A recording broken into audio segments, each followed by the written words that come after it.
جنب النادي ده عمري ما ابني اسامي راسيتش وناس ترضى بروحك اصبح احترامي انا مش بريء لو حول حبك هو اهتمام ايوه اجتهاد.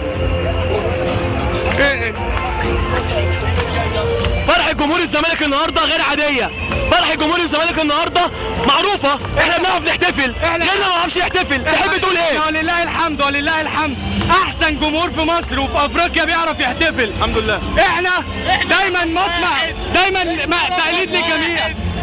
طبعا مدرج رقم واحد في مصر وفي افريقيا وفي الوطن العربي.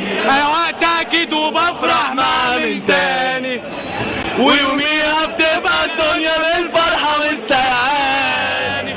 ده كفاية عليا اللحظة دي أنا مش قلقان. بكتب كلمة ب7 حروف بيهزوا كياني. أنا مش هعمل لقاءات، أهم حاجة جمهور الزمالك. آخر يوم في عمري ما اللي رباني كان زملكاوي.